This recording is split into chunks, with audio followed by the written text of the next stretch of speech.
Welcome everyone to this fantastic event held yet again, which we came to last year, which was incredible. Thank you, Electrify Boroondara, for putting on such a great festival of hope and optimism in this country.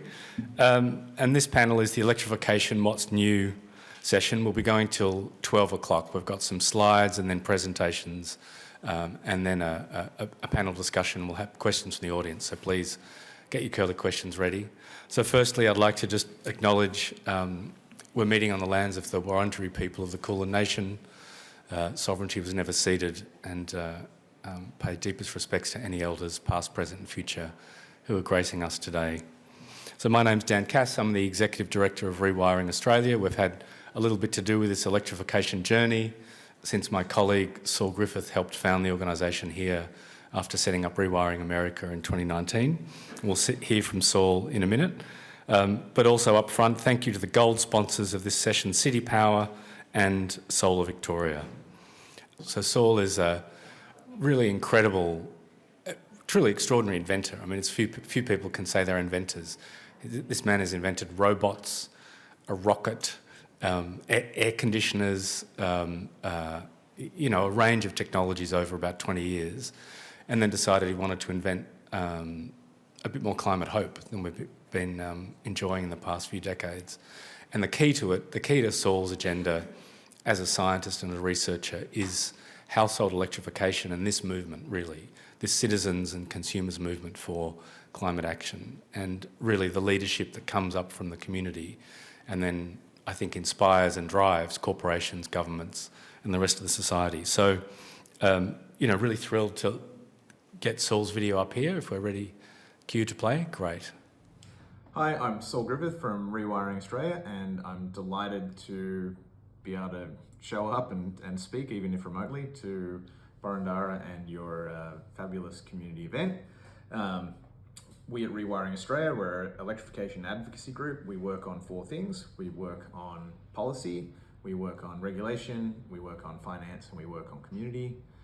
What does that really mean? This year, it means we're working really hard at the federal level on a broad financing package and electrification policy that would help every Australian household afford to electrify all the things in their house, all the things in their driveway, which will lock in energy savings for decades to come and would be honestly an extremely good thing for Australian economy, not only for climate, but also for smashing our cost of living challenges. We also do work at state level. Part of the thing we're trying to do this year is help every Australian recognise that the heroes of this climate movement are going to be the tradies. They're going to be the people who install the 100 million electric machines we need to get to zero emissions. So there's advocacy work there. Also at state level, we're looking at rental reforms, minimum standards for rentals, so that we help pass energy savings through to renters. We're also looking at streamlining strata processes so that it's easier to do electrification, whether that's the heating of the building or the hot water systems or EV charging in strata. That's a challenge for a lot of people, so we're a big voice in that conversation about fixing strata. And because not every electric car is going to sleep in a garage overnight, we're also really pushing state and local governments for deploying much more rapidly, much more EV infrastructure to make it easy and convenient and cheap to own an electric vehicle. And finally, probably the most important work we do is really the public education and the community work.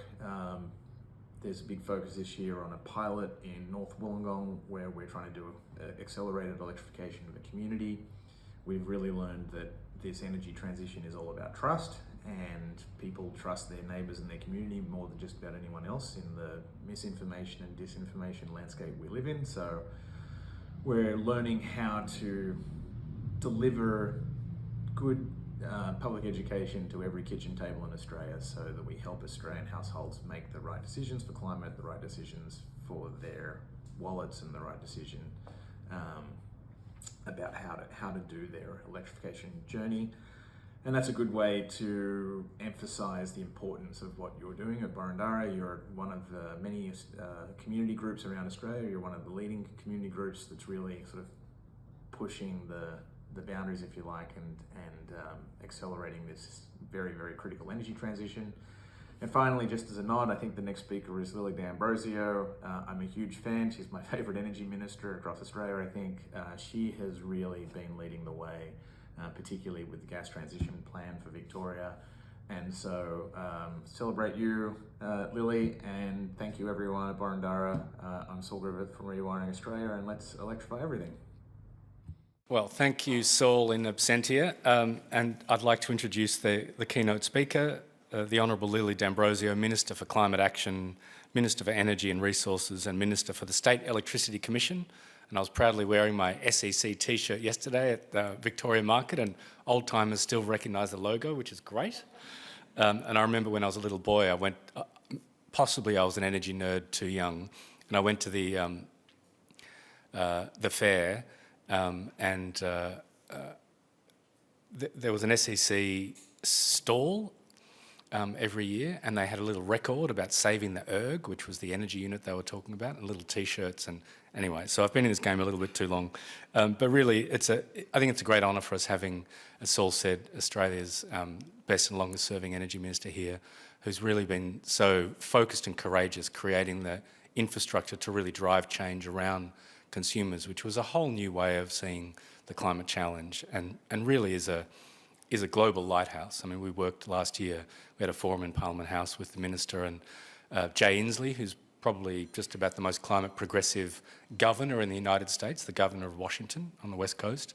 And Inslee and the Minister were really getting on like I won't say house on fire, but like a solution jamboree, and really learning from each other and how each state can, these really leading jurisdictions around the world can show other states and then national governments how to really accelerate this transition and make it work for consumers. So huge work that Victoria is doing here, and terribly proud to be part of it with Rewiring Australia and our advocacy and so on. So, Minister, over to you.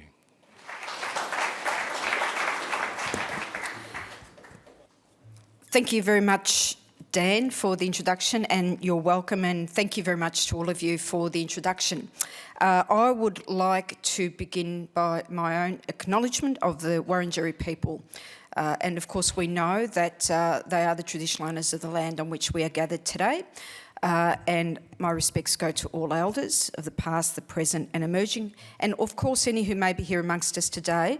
And importantly, I reflect on the fact that our Victorian government is committed to a journey of truth-telling and healing and treaties with First Peoples here in Victoria. And there will be more to be said about all of that as the months go by. And I'm very much determined, of course, to ensure that treaty is something that we can ensure enables all of us to focus clearly on the benefits of energy transition and what that can mean for traditional owner communities. I do want to acknowledge, of course, Dan. Thank you very much, Dan Cass. Saul Griffith, who we had remotely here, and the leadership work that he has played to really kick off a fantastic conversation in the country on electrification. I want to acknowledge and thank Electrify Boroondara for the leadership that you play locally, which resonates, of course, right across the state and beyond, because these conversations and events such as this are really critical for us to ensure that people can understand better what the options are for themselves and what the transition can mean for them. I do want to acknowledge Matt Freegan, who's my parliamentary colleague and friend, who is the state member for Ashwood, who's a big fan, and I don't think it'll be a secret if I say that he's on a journey of electrification at home too, and he's nearly there, which is terrific. But he does that from a common sense approach of helping his own energy bills, but also, of course, knowing that while he does that, it's good outcomes for the planet. Tony Wood, it's always great to be in your company, Tony. I know that we've done a few things in the last couple of weeks together. We've shared some platforms, but it's good to be in your company. And everyone else who may be on the panels and speaking during the course of today. Now, we need to ensure, of course, that when we talk about electrification, we need to actually be clear about, well, what does this mean for people? What does it mean in a household? What does that mean for the broader economy? And I'm very much determined to ensure that Victoria does not repeat the history of the past, where there's been major changes to our energy system and people have been left unprepared, and the consequences have been quite difficult. More difficult for people perhaps at a local level, but also more broadly. And having a transition that is not planned, thinking that somehow it'll just all happen on its own through market forces, is the wrong way to see this, because we are not economic units in an economy. Yes, of course, our economy is there, but it's also there to serve us as people and as community and as a society. Market forces are important, absolutely. This is not about me, presenting a different view, but it needs to be guided, because we know energy is an essential service.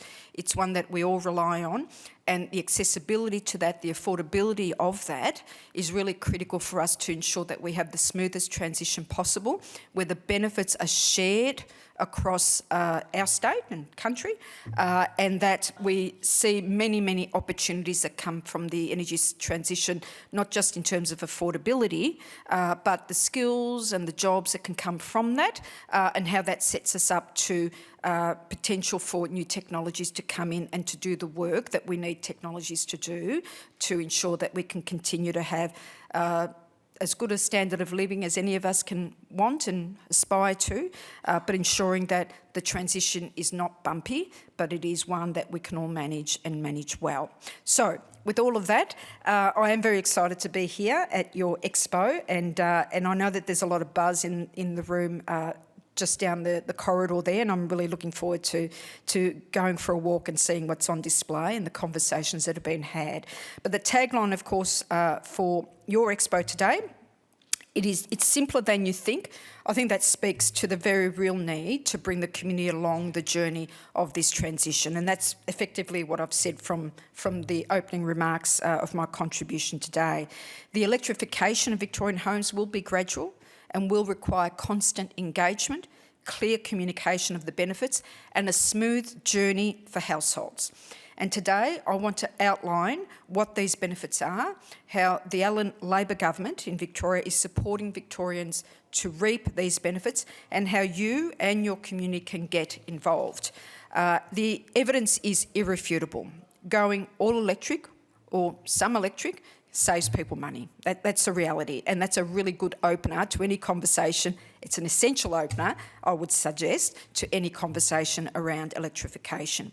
Victorian families save thousands of dollars each and every year, the more they can rely on electric appliances in the home and move away from very expensive to run gas appliances.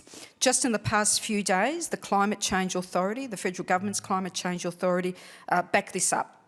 They also say in their report that they released that the Commonwealth Government needs to do more to help households to electrify. And frankly, I agree, and I know everyone in here agrees with that statement. A typical Victorian household with gas and electric appliances can reduce their annual energy bill by around 32%. 32%. That's taking about $1,400 off their bills by switching to all electric. The savings rise to around 62%, more than $2,700 a year off your bills, if you add solar PV to that. And these savings will only grow. So as gas bills remain well above long-term historical averages, and no one is anticipating them to really reduce in any way that will be meaningful and lasting in terms of an alternative to cheaper to run electric appliances. Victoria's gas reserves are depleting. The days of cheap and abundant gas are gone. And I am always one to state the facts. Victoria has been blessed for many, many decades to have had an abundance of cheap coal to make our electricity cheap, an abundance of gas from the Bass Strait that made the distribution of gas something that was seen as a community benefit. Now, we are in an environment now, of course, other than climate and needing to do things about climate change. The converse of all of this is true in terms of the cost of these. Okay, so we know with Victoria, despite the politics that sometimes gets played out here, Bass Strait gas is running low and it will end. It is a finite resource. And we know that in a challenging economic climate like this one, most Victorians aren't planning a top-to-bottom electrification retrofit. That's the other thing that we need to think very, very carefully about. So what they are concerned about is the price of their groceries, the cost of the mortgage repayment and their energy bills. And let's face it, every 2 months they get a reminder of the price pressures, the cost pressures they have when they get their gas bill every 2 months. And it's a horror story every 2 months. Every 3 months they get their electricity bill, and whilst more renewable energy coming to the mix is keeping downward pressure on electricity bills and costs, it's true. The fact is it's still a bill, okay? It's still a bill and it means money that needs to be paid. So for those who can, we fully encourage Victorians to electrify as soon as they can. But for most Victorians, switching appliances will be a gradual process. As appliances break down and they reach the end of life, this is still an excellent way to cut bills. We know that. Take these annual savings for a typical existing Victorian home. If you replace a gas ducted system with multi-split system, you're saving on average $780 off your energy bill every year. If you replace a gas hot water system with a heat pump hot water system, it's $250 in savings every year. And of course, once your last appliance is electric, you take out that last gas appliance, you'll be saving up to $400 on your fixed gas charges as well. So before you even turn on your gas, you're saving that $400 as a connection cost every year. So the take-home message is simple: electrify what you can. That's really, really critical. So if that's your whole home, fantastic. If that's one appliance at a time, that's great too. Either way, you are financially better off from day one. But as today's tagline suggests, communicating the benefits of going all electric is one piece of what needs to happen. Helping the community to make the switch is a different challenge that our government has embraced. The government is proud of our two nation-leading electrification incentives here in Victoria. One is the Victorian Energy Upgrades Program, and the second is our Solar Homes Program. The VEU, the Energy Upgrades Program, and Solar Homes provide Victorian households and businesses with discounts, with rebates and interest-free loans to slash the upfront cost of new efficient electric appliances. That's often what I get. Okay, that's fine. People say, look, I agree, I believe it, that, you know, having an electric appliance saves me money instead of running something on gas, but what about the upfront costs? Okay, because that is a barrier for some situations. Every single Victorian can participate in the VU to get a discounted electric appliance as long as they're replacing a gas appliance with an eligible electric one. Okay, so we're not providing rebates for energy efficient gas appliances. We removed that from the program about 3 years ago. It's electric appliances. So it is simple. When you're getting a quote, so you've got a product, an appliance that's reached its end of life, you can't fix it anymore, if that's the category you're in, make sure you ask an installer if they're part of the VU program. If they are, that participant, that installer, will add the discount to your invoice. If they're not, promote the VU to them and give them a chance to get involved. It could save you thousands, or indeed find another participant. Okay? There are many, many out there. In 2023 alone, so last year, more than 506,000 households and 24,000 businesses received discounted energy efficient products and services through this program alone. 500,000. And the upfront discounts can be massive. That's the other important thing.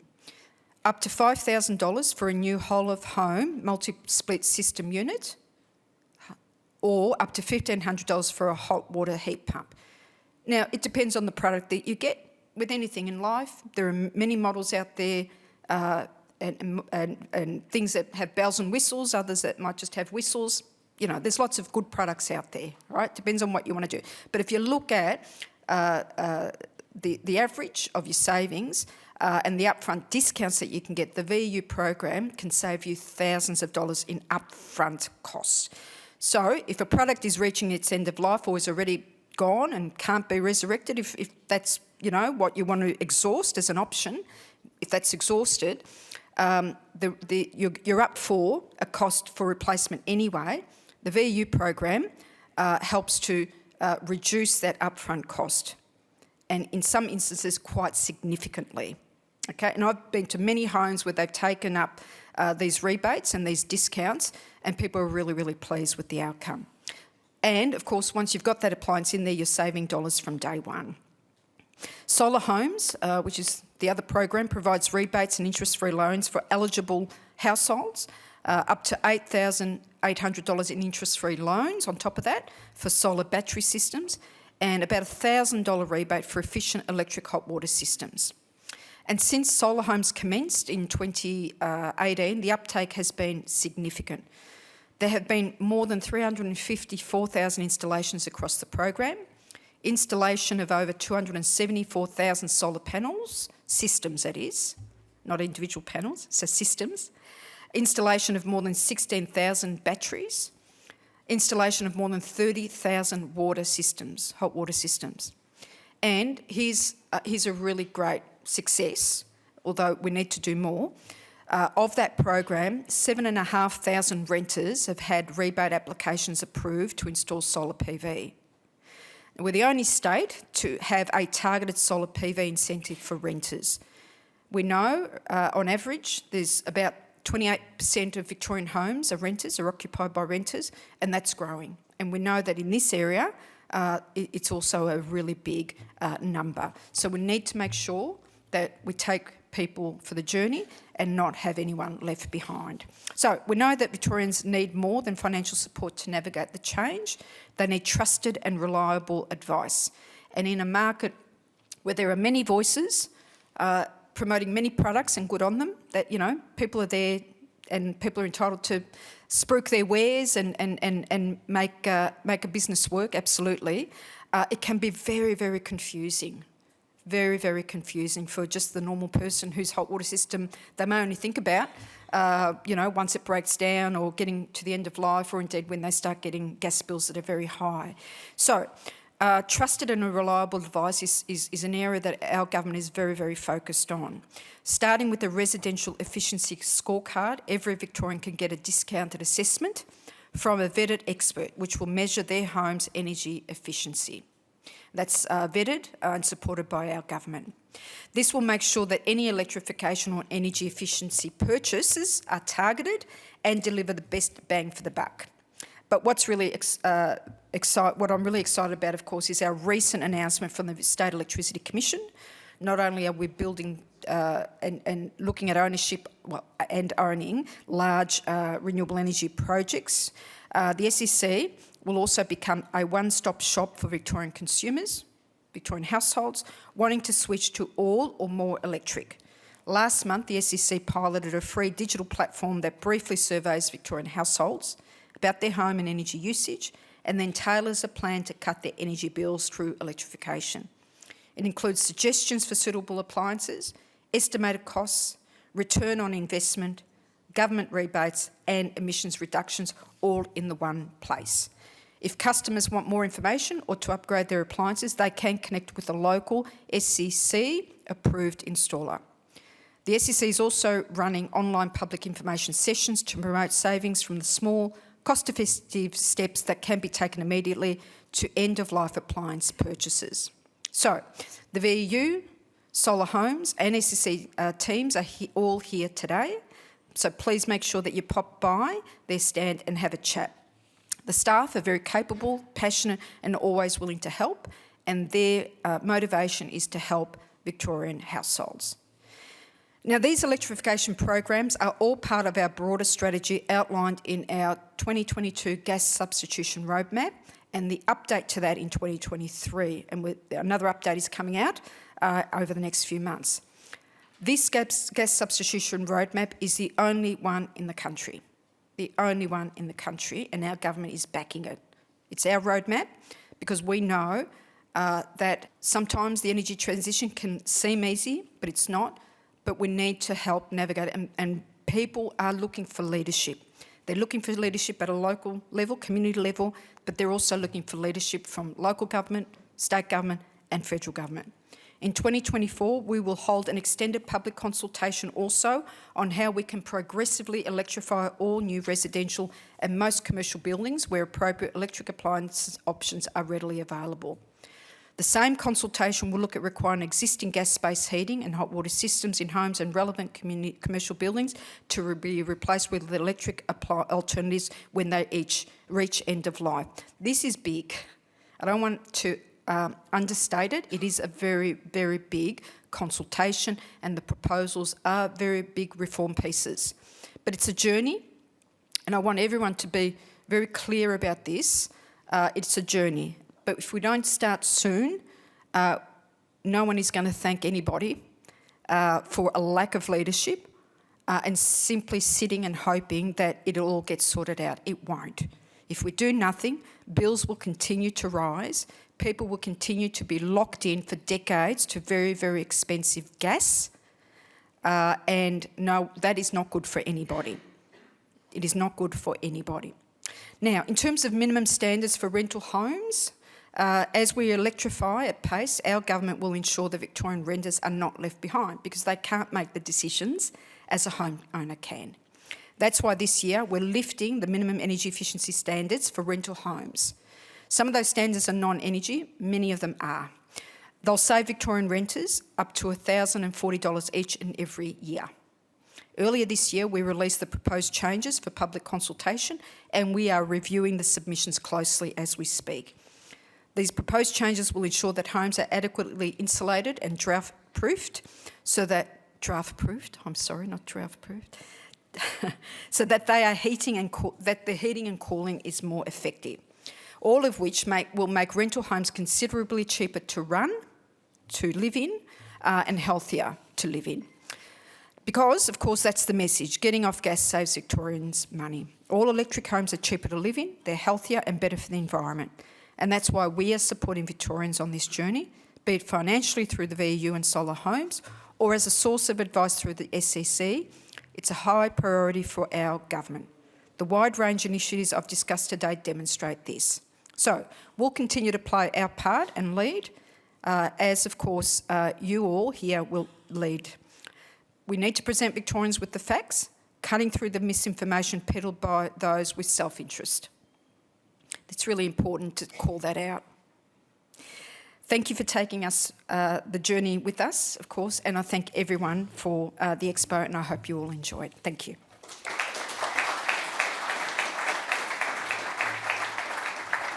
So our next speaker is Tony Wood, who is the Climate and Energy Program Director at the Grattan Institute since they were formed about 12 years ago, I think, and then before then a long career in energy with the career in energy with Origin Energy and also advising the Climate Foundation, the Clinton Climate Foundation, I think.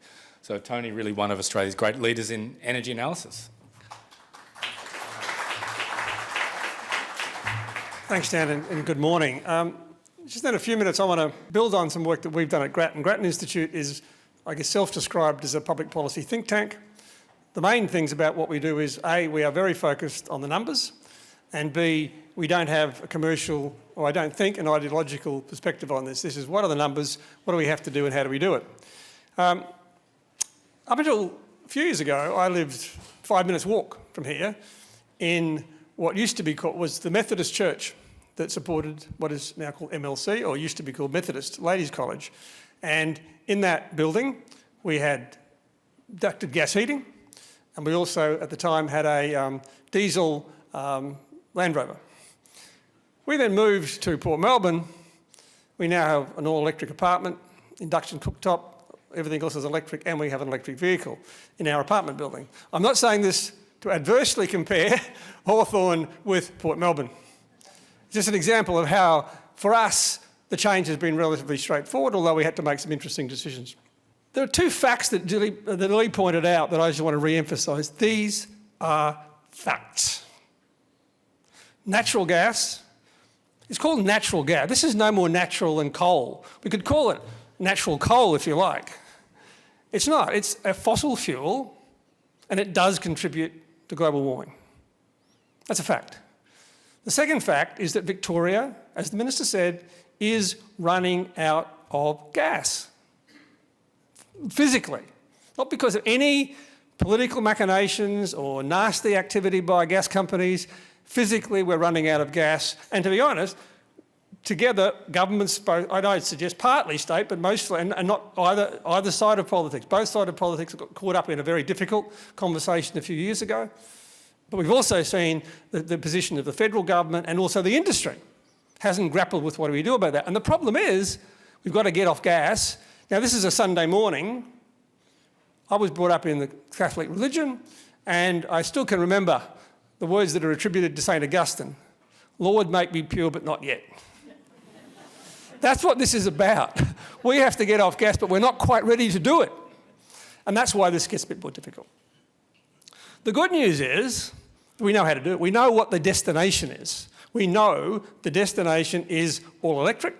And as we do that, it'll become better as the electricity system itself decarbonises. That's happening, and it's going to happen even faster over the next 10 to 15 years.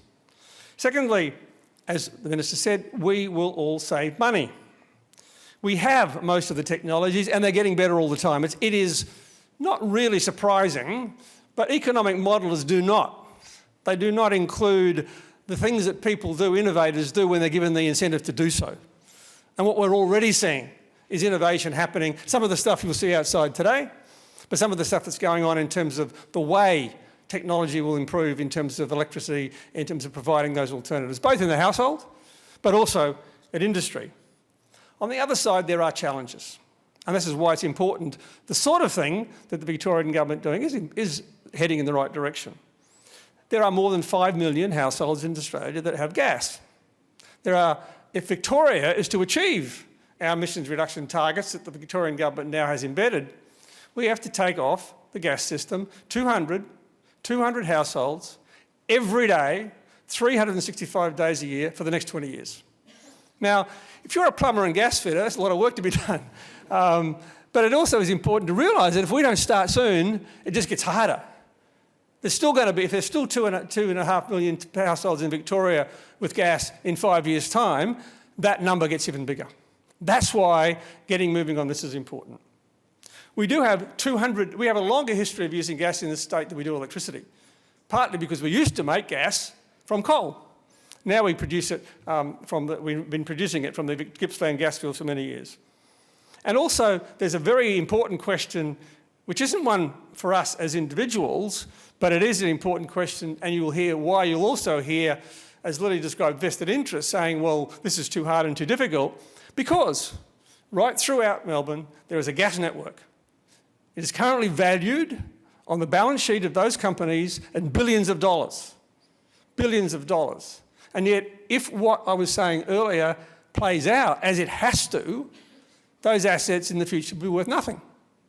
And that's surprising. That's a very confronting issue for those companies and their shareholders and so forth. Therefore, it has to be taken seriously. So what do we need?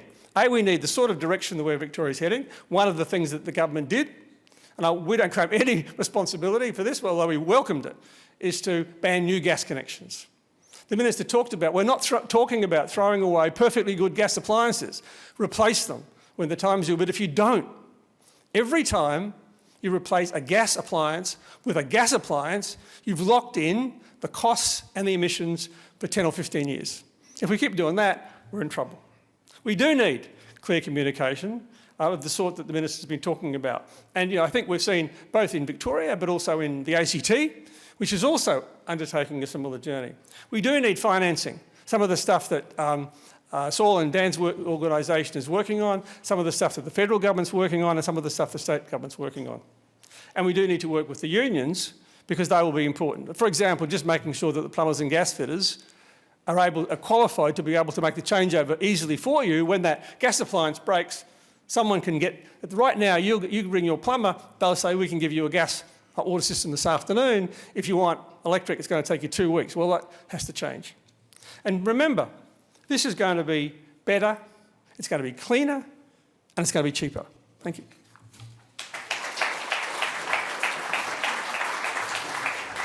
Now we'll do our panel.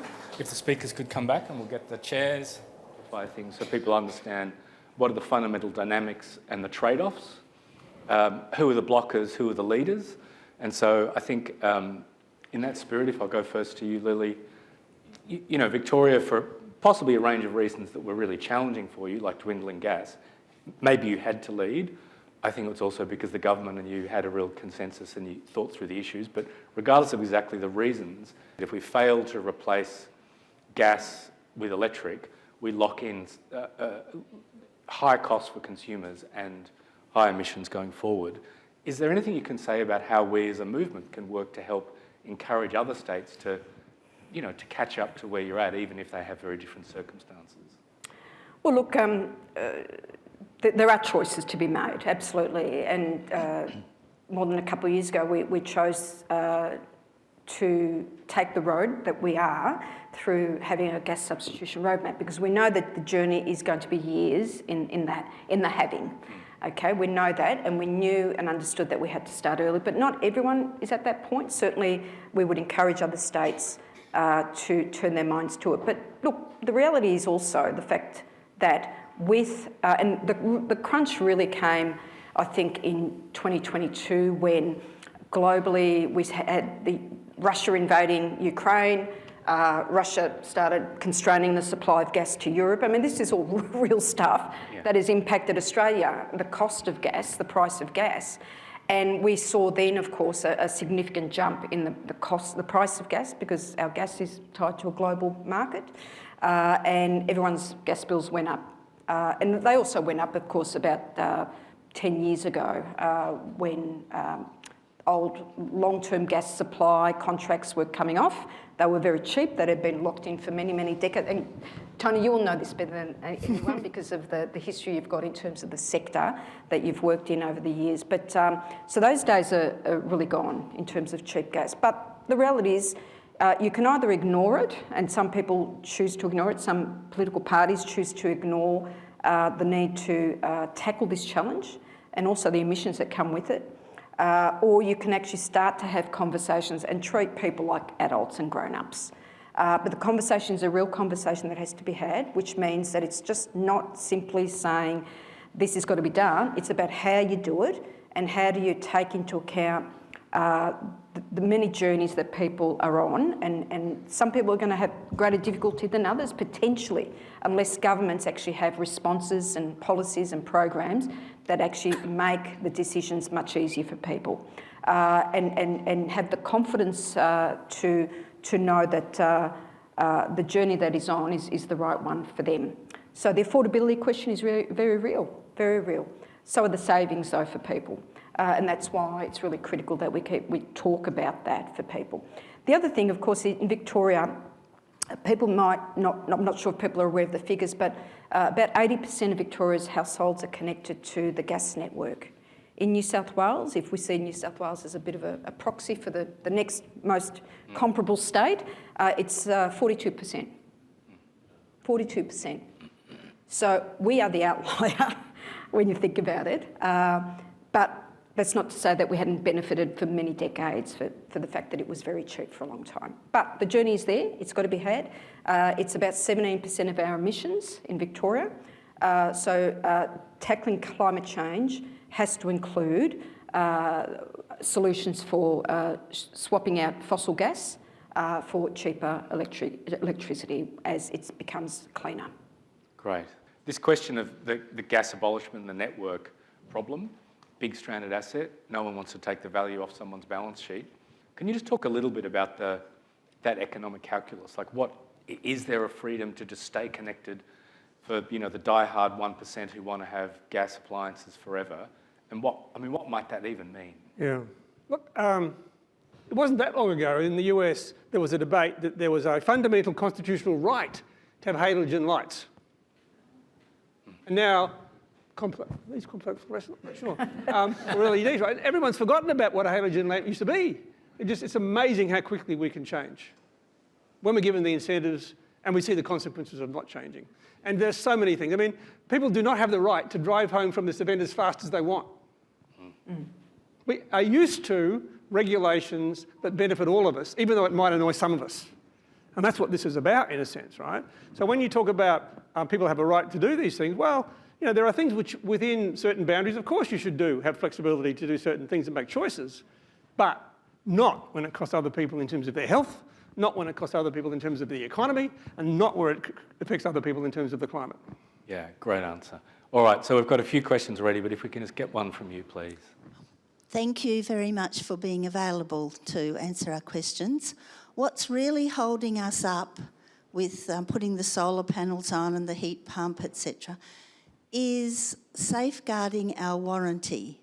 We don't know if the provider will be around in 5 or 10 years, or 2 years even, if there's a problem with their installation or with the product. Is there a way that the SEC could guarantee our warranties if our provider fails? Because there's so many providers at the moment. As we get to the end of electrifying, they'll be dropping off, and then we won't have access to our provider. Fascinating question. Yes, thank you. Well, look, I think the answer to that is the fact that we all want to ensure that, we would all want to make sure that the products that are available on the market are good appliances, and also the installers also make good any warranty. I mean, that's really critical, especially as this becomes really big. I mean, the notion that the state ought to take all of the risk in terms of effectively ensuring, you know, an appliance that fails is something that I don't think is probably the best use of the SEC's resources. But what the best way for the SECs to work through is ensuring that they can be able to provide a degree of certainty around appliances, being of certain quality and standard, and also installers being vetted and appropriately accredited. At the national level, all of the energy ministers are absolutely committed to ensuring that there is a national system that ensures that we've got the best consumer protections available for new appliances that come into the market. That is about electrification and ensuring that as we expand the electrification and the technologies that are going to serve us well in terms of reduced emissions and greater energy efficiency, that we do it in a way that people can have confidence in the actual product that they install. I think that's where the answer will be, and I think if we have all of the market, if you like, lifting its standards through government driving improved standards, I think everyone will be better off for that. Yeah, and I think from Rewiring Australia's perspective, we agree. And there's probably a bigger question behind your question, which is around finance structure and risk allocation in the transition. And we've had a really interesting conversation with the federal government over quite a period now. And with the Treasury, it's been really interesting. At first, when we first engaged with them, we said, look, electrification means that households are national energy infrastructure. There was a bit of a blank look from Treasury. I said, no, they're not. Infrastructure is really big, a small number of really big, expensive machines. And we said, well, in the past it was, but perhaps in the future it's not a few huge machines, but a huge number of small machines. And there was still this kind of bemused confusion, I think, from Treasury that this couldn't really be the case. They've actually moved a huge way in a couple of years, I think.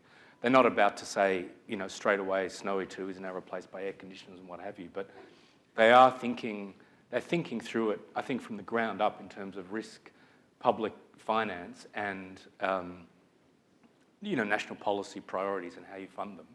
And so one of the big conversations that I just wanted to ask you about, Lily, was, given the different responsibilities and powers and finances of the states and the territories and the federal government, you can't, speak for the federal government, but what, have you got any sense of what kinds of things the feds could do to step into this space and sort of back in the momentum that Victoria and hopefully other states are going to be building? I think the role the federal government could be playing is to actually have an electrification agenda. I know they've got money, which is really terrific. I know that they've got the Climate Change Authority that's produced this report. The Commonwealth are doing well to develop up an emissions sector plan for all parts of the economy, including energy. I think there needs to be a much bigger offering and plan for electrification. It does really well in terms of cost of living, reducing people's bills, but it also will help to develop up a sector in a way that we want it to develop, that is scale. If you're looking at the whole country and not just, say, Victoria. And scale is important. The standards that we're looking at a national level, all of those combined, we really start to move the dial on not just, of course, reduced emissions and the need to decarbonise the fossil gas sector, but also, of course, cost of living and getting an industry developed and the skills developed that can produce multiple benefits in terms of jobs, skills development, affordability issues, and the quicker uptake of these technologies. Yeah, great. All right, another question there from the floor. Michael Steindl. Minister D'Ambrosio, first of all, thank you so much for the work you've been doing and your fantastic leadership. You stressed a couple of times during your talk that we're running out of the cheap best-rate gas.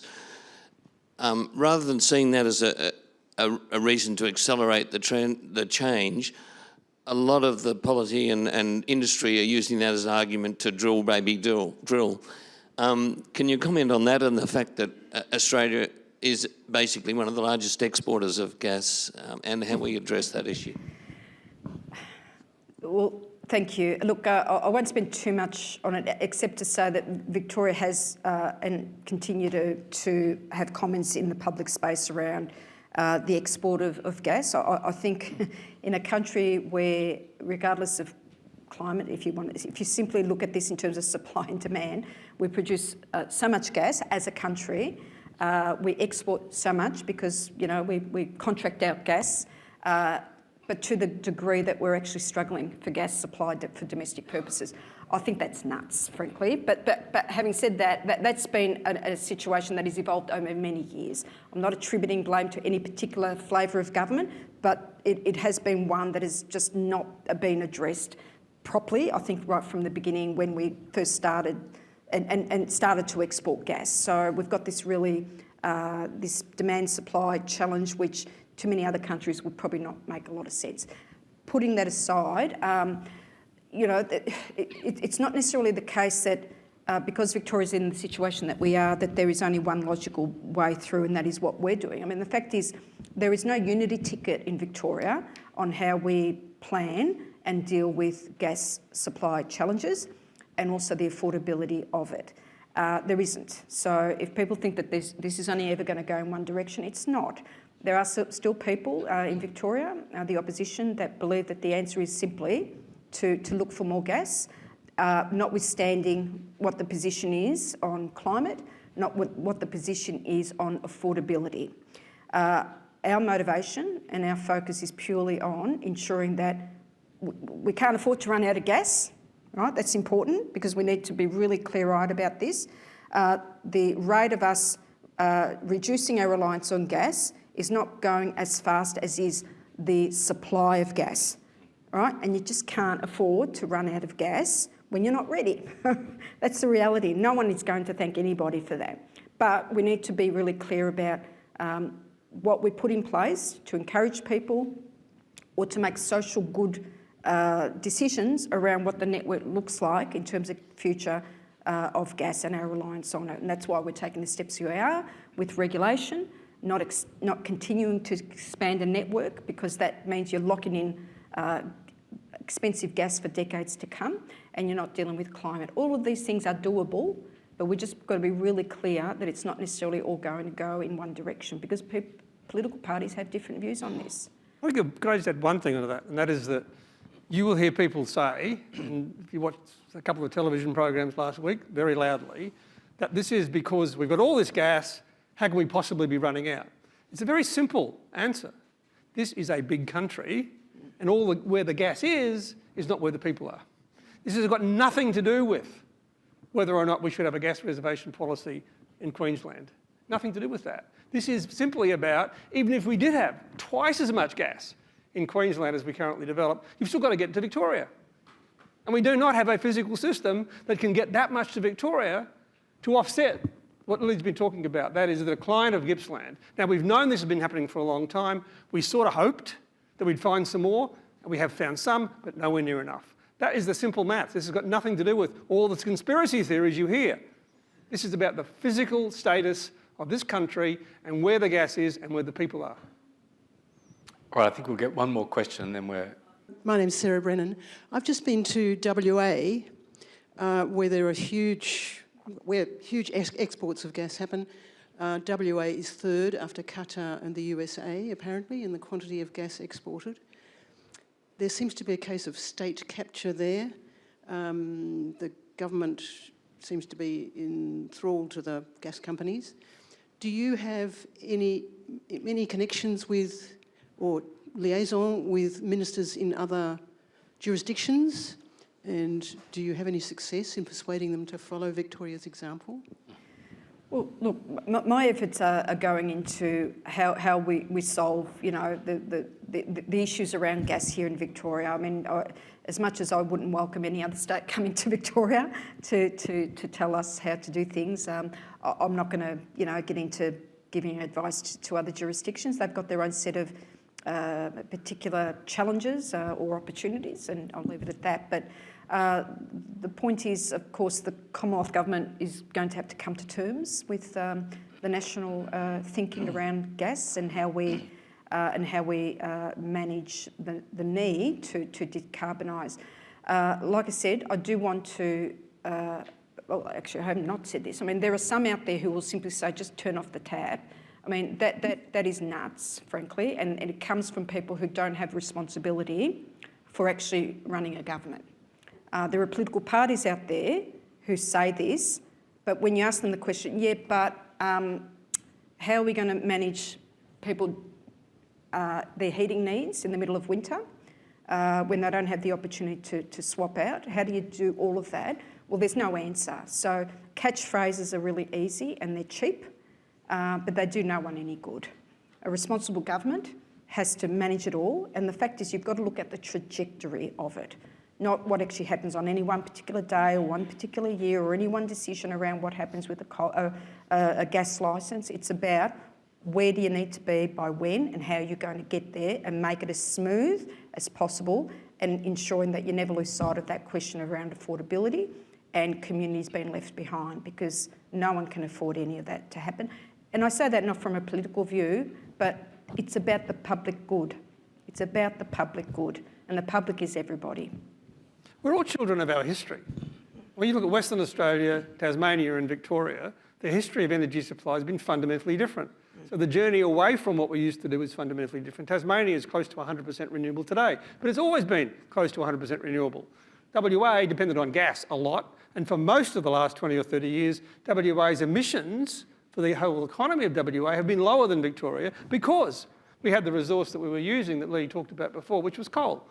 Now, as we move away, that dynamic's changing. So I think the journey here is going to be very different. And I think, therefore, to criticise one government versus another is sometimes a bit questionable.